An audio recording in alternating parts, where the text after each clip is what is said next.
Summit के नाम पर जिस तरह के डांस हो रहे थे और जिस तरह के नेता उनके साथ जा रहे थे, उससे उत्तर प्रदेश को निवेश मिलेगा, ये भी बहुत संदिग्ध मामला है। उत्तर प्रदेश में अखिलेश यादव के फेल हो जाने से सबसे बड़ा नुकसान ये हुआ है कि युवा नेतृत्व के प्रति जो आस्था एक बड़े प्रदेश में पैदा हुई थी, उसको चोट पहुंची है, जो काफी नुकसान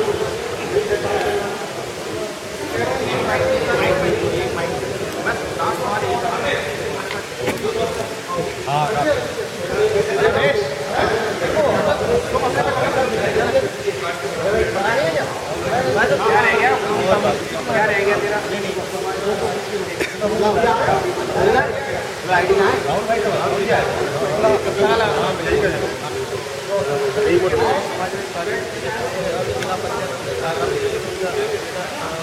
किसी में मेरा जोड़ लीजिएगा।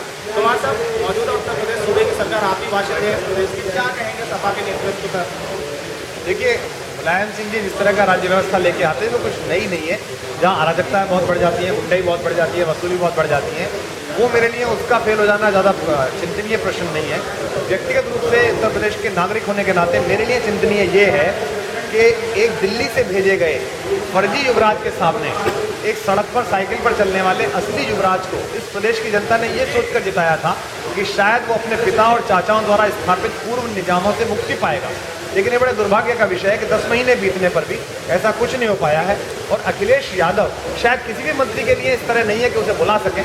उनको सुबह से शाम तक 4 अंकल और 5 चाचाओं को सफाई देनी पड़ती है, माफ़ी मांगनी पड़ती है, जो कि एक राजा को शोभा नहीं देता।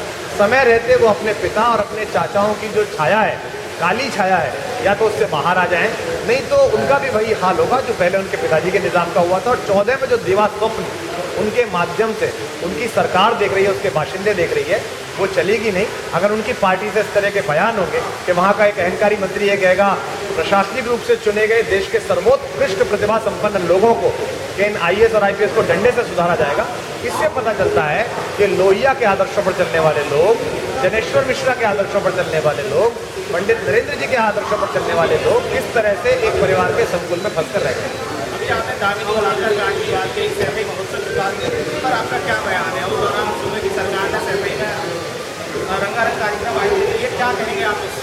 सैफई 2 कारणों से अलग तरीके से वो आयोजन है। एक तो उसमें जाने वाले कलाकारों को भी सोचना चाहिए कि उनकी कोई कला चेतना है कि नहीं है।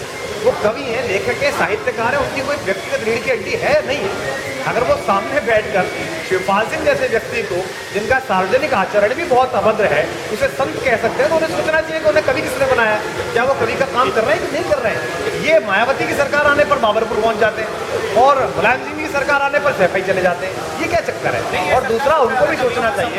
लेखकों का सम्मान करती है, तब आप क्या कहेंगे? मुलायम सिंह नहीं, अगर लेखकों का सम्मान करते हैं, हिंदी का सम्मान करते हैं, तो एहसान थोड़ी कर रहे हैं। लेखक सम्मानीय काम कर रहा होगा तो ऐसा कर रहे होंगे।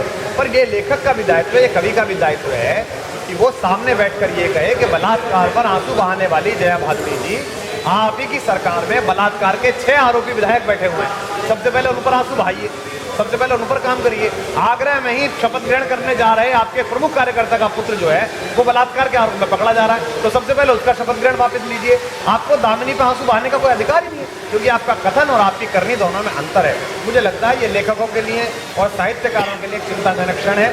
फिर अगर उनका कमल हासन बनाया जाता है, फिर अगर उनका वही बनाया जाता है जो और जगह किया जाता है, तो उन्होंने दुख नहीं करना चाहिए। राजनीति को अभद्र होने का आप अवसर देंगे तो राजनीति आपके साथ अभद्र होगी। Thank you.